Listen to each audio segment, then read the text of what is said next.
Hello, my friends, Evolutionary Energy Arts family. I hope everybody is doing awesome out there. And it's really wonderful to be back.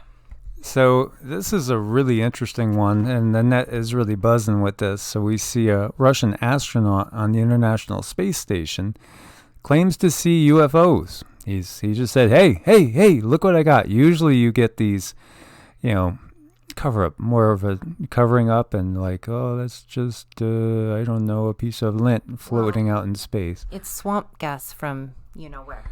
Neptune? So check this out. Now this is really curious. See, it starts to come into view here. Let's go up. And I said it because I'm thinking it might be something big. Cindy thinks, yeah, it looks like it's one ship, unless it's 5 ships going in perfect formation, because it comes in and then it kind of fades out. Why did it fade out? Was it cloaked? Was it just like the angle gives you, just a view of these, whatever those are, whether they're engines or whether they're just lights on the bridge, Captain? I don't know. What do you think? Well, I mean, I feel sincerely it is just one big ship. Yeah, I wonder how big that thing would be. Really big. Pretty fascinating stuff. Disclosure is happening. Think about this, though. Think about it. For so long, so much of the world, well, Western world, has thought that we're alone. We've always were told, well, they couldn't even get here from there because the technology doesn't exist. Well, maybe the technology didn't exist for us, but civilizations that are maybe millions of years ahead of us, might be no big deal at all. And really, we've also been kept in the dark. There was, who was that we were just listening to? It was an insider. It wasn't Phil Schneider. It was, I can't remember now who it was.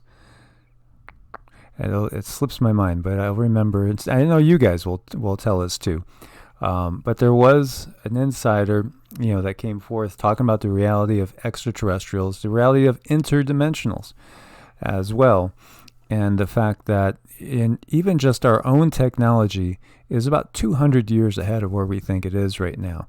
So, they could obviously make us think that there's an alien invasion or something is got to be alien technology, but it could be ours as well. Although most definitely there's extraterrestrials and interdimensionals out there as well. This is a massive multiverse. It's all about consciousness exploring creation. And so the thought that it's just us, is it's more than silly.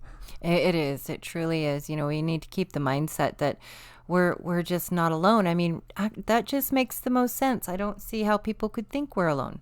I think we've been given the illusion that we're alone so as to create a certain mindset on Earth, keep us in control, to keep us, believing just certain party lines, storylines, narratives that keep us totally in the dark and absolutely under control.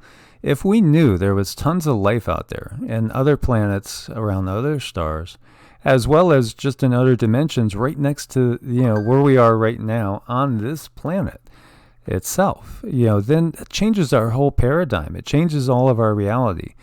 It changes how we view ourselves in the entire universe. And more than likely, I think it would make it harder to control humanity.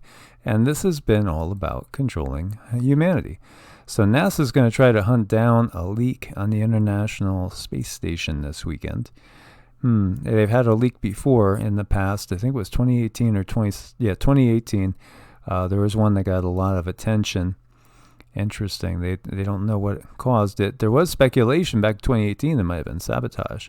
Then I said to Cindy when I heard this, when she told me this right away, oh, it reminds me of the Hopi prophecy about a dwelling place in the heavens that comes down, and shortly thereafter, cataclysm starts and World War III starts with an attack on the U.S. by those countries that first brought the ancient knowledge, the light, into this world. And again, this is the 4th world, and we're going to be heading into the 5th world, according to that stream of thinking. Yeah, I mean, it's just so much that we need to digest and we need to understand and look at things through different perspectives. Yeah, and so we see the Pentagon launches new task force to study UFOs. Yep, they're at it again. They're going to start studying them again. When we looked at the artwork, all the medieval artwork that shows UFO depictions in all these religious settings. Of course, there's, right out there. If you go to a lot of the Native American, and you don't even have to stop with Native American, we could jump over to Africa and look at tribal legends over there. How about Australia? And yeah, they all say that we were visited, have been visited by a variety of different beings that are not from here. Yeah, we have. And it's been going on forever. Forever. As long as we've been here, they've been here, and probably before. So we have another new report that comes out. Remember Oumuamua? That was an interesting little asteroid that happened to be cigar-shaped. That happened to do exactly what the scientists say would be needed to be an interstellar traveler and harness the energy of the pull of a star in order to slingshot yourself from one place to another. Well, that's exactly what it did. And then they're trying to tell us it's, swamp gas from Neptune again. So yeah, sure. So the obvious thing is alien propulsion, that it was an alien craft. And right off the bat, there were quite a few scientists that said, yeah, it is. Then other scientists, it says most scientists, however, think Oumuamua's wonky acceleration was likely due to a natural phenomenon. In June, a research team funded probably by Bill who begins with a G or any one of those entities here on this planet that want to hide truth and give us a lot of CRAB. They want to feed us some crabs. Yeah, sure.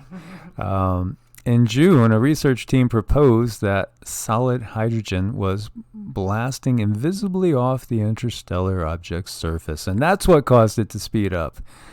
If you believe that, there's a bridge for sale in Brooklyn. Absolutely.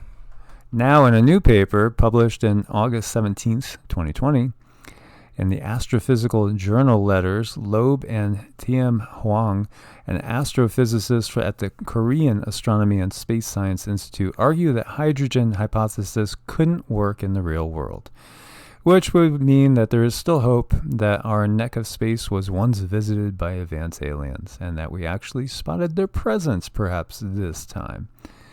So, it didn't move like a comet. Well, they say it moved like a comet, but it didn't have the classical coma or tail, and it wasn't shaped like a comet. The thing was a cigar shape. Interestingly enough, a lot of people report that the shape of the reptilian Draco species is cigar-shaped as well.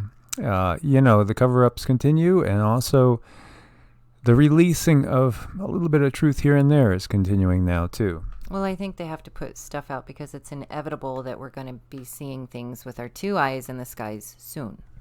So let me just give you this. So if we are, in fact, living on a planet that has been controlled by a particular race or two of non-terrestrial beings, would it not make sense that they might want to make us think, since we have amnesia, perhaps due to the fact that we lose the magnetosphere on a regular basis, which has been shown that when it gets down to a certain level, it could cause amnesia as far as, during a pole shift and things like that. So if you were an extraterrestrial species, controlling the people of the planet, keeping them in the dark about reality would be one of the main things you would need to do to control them, keep them in a, compliant state. Perhaps if they're going to be good servants for you, you actually reward some of the ones that seem to be more willing to not have the best interest of their fellow humans in mind, the ones that tend to be very, very greedy and selfish. Wouldn't it be a good idea to make them think that they're the only life there is out there and that this is all there is and that you should be happy to go to work and just, work your 40, 50, 60 hours so you could pay for your house and your car, and that's really all there is to life? And meanwhile, unknowingly, you're slaving away as a slave species, to the betterment of these extraterrestrials, interdimensionals that are, profiting in whatever way they can. Perhaps some of them are feeding off of our very life force. As in this 3D existence, life does seem to feed off of life. And not only that, but giving us our belief systems, how better to control people if the only information you give them is that would benefit them, so that we don't get out of line, so we don't learn too much, so we don't understand too much, keeping us in the dark. Perhaps, even getting them to believe that you are God. And so thus you must obey anything that they say. You could give them your laws, and you could tell them how to behave, what to think, what religious ceremonies to perform, everything to keep them in control. And then even also, basically give them lies as to what happens after death, so that they will not break those laws for fear, those rules, for fear of, suffering for all eternity. Seems to make a lot of sense. That would be a really good way to control a species that doesn't realize they're being controlled. I think it's a pretty good idea. Yeah, that would be a good movie, wouldn't it? It'd be great. So thank you guys so much for your support on Patreon. You keep us going. Also on Ko-Fi. Invite everybody to check out our website, evolutionaryenergyarts.com. Anybody that needs any energy work or wants to have a session with us, reach out to us at EEARTS@protonmail.com or at evolutionaryenergyarts@gmail.com. As always, guys, keep your eyes to the sky and stay prepared. God bless and namaste. Namaste.